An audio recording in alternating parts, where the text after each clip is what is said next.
Down at the peak, we always have people come here, and we meet some incredible people. Here we have Enson, who is a Japanese MMA fighter, well known and well respected here in the community and the country itself. We've had the pleasure to meet Enson, and he's been building some incredible bridges through the translation part, and I'd really like to get your opinion on what you've seen and why you came down here. Well, I came down because, of course, well, I love animals. I guess I'm some sort of activist, but when I heard about what's happening down here, I started looking into both sides, and I felt like I wanted to know more just for myself. And that's why I came down. And it's, I think of course, there's two sides of it. And there's so much bickering about it that it's created a wall. And I mean, my position right now, I feel the reason why I've come back and the reason why I'm spending so much time here now is because I feel I can actually maybe make a difference in this whole situation. You know? Of course, my personal opinion would be to help the dolphins, but I have to leave my personal feelings aside if I want to be able to contribute to what's happening. I have to understand the Japanese side. I have to be friends with them, understand what they're doing, and, you know, be able to present the two ideas to each other. No, I think it's fantastic. We had dinner the other night with Enson, and he brought in a Taiji local who has been showing him around, and there was no arguments, no discussion. We just kind of enjoyed a moment and ate together and really respected each other because first off, he's not a part of the issue that we're here, which is the dolphin issue, and second, we want to kind of show who we are as people that are concerned, and that we can easily get along. If it wasn't for this gentleman here, that would have never happened. And you've only been here, what, 7-8 days now? Yeah. And the amount of stuff that's happened has been incredible. If we can talk about some other stuff, you also work in the northern part with the nuclear issue. Can you kind of give us a little bit about that, since a lot of my viewers are all about animals and they would love to know that part about you? Mm-hmm. Well, I actually started off going up into the north to help the people that suffered in the tsunami. And just from being a fighter, I met a guy who was a fan at one of the evacuation centers that was holding 800 people. And he mentioned to me that he's going in the zone every day. And I looked at him and I said, "Oh, is there a way you can get me in the zone?" And he said, "Yeah." So I took the opportunity, jumped on it, and I'm putting the whole radiation danger aside, putting my health aside, and figured, the whole thing in my head was no one gets this opportunity. No one gets this opportunity, and I'm not going to turn it up. So I went in. I basically wanted to see what was going on in there, and I love animals, but I didn't really know the animal issue was that big a deal at the time. Right. But when I went in there, it tore me apart because we didn't go in prepared. We didn't even have radiation suits. We went in there, I got 20,000 microsieverts of radiation in me that day.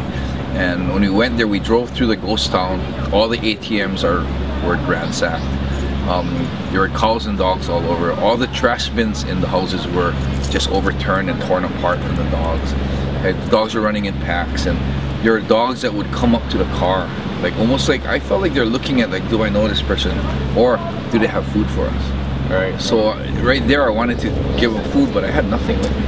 So I felt empty. I felt like I screwed up. I felt really bad about it, and that was it. And then maybe 3 weeks later, I was going back up north, and on the way up north, we stopped in the town before that and went to a bar at night before we went to sleep, and I called that guy who got me in that first time. We were talking, and he told me, "Hey, you know what? Security's down. You can probably get in again." I was like, "Whoa!" And it almost like how I came here. I was actually headed somewhere else before I came here. Just left turn down to this area, and the same thing.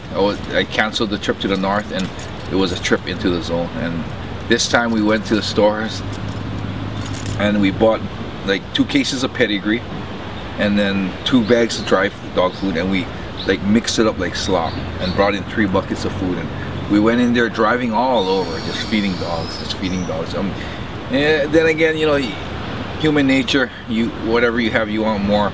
I go in the first time, I want to feed them. Second time I feed them, I want to take them back. Yeah, yeah. But you can't, you know, it was, the thing that was ironic is these dogs are pets. These dogs were craved the love and affection. And 1.5 months later, they fear human beings.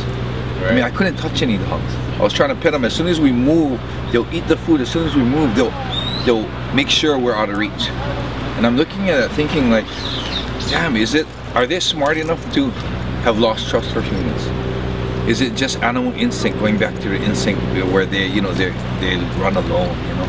Right. So I don't know. It was, for me, it was sad because these dogs would crave, you know, dogs, you know.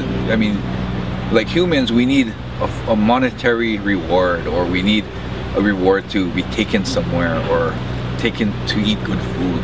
But these dogs, they need a pat on the head. That's it. That's incredible. These dogs didn't want a pat on the head.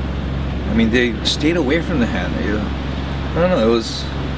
It was really disturbing for me to see that the dogs are being affected that bad, that fast.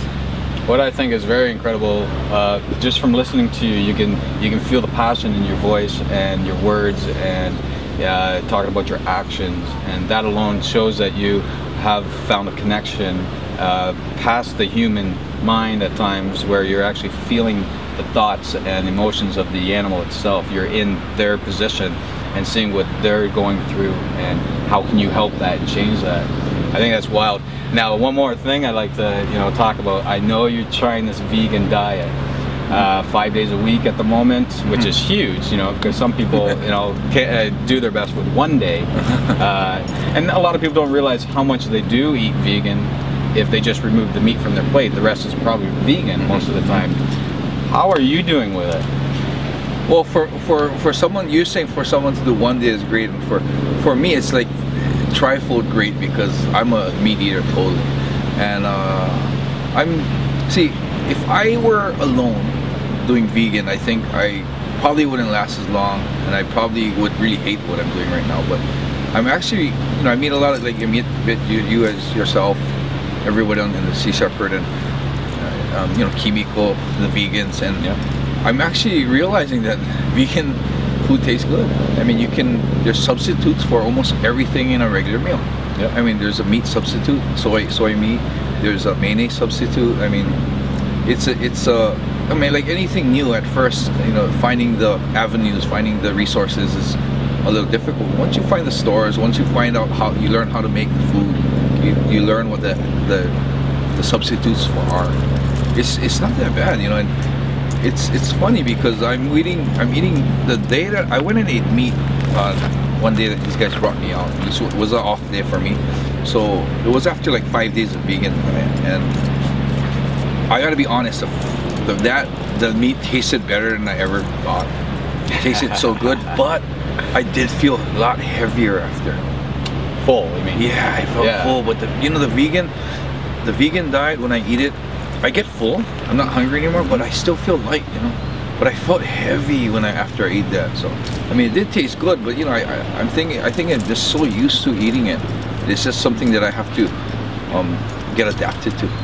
Well, they say, you know, whatever you put in your stomach, you have to utilize energy from your body to break it down and stuff. So if you do eat meat, for example, animal, it's going to take a long time to digest. That's why a lot of people kind of lie back and they just go, oh, you know.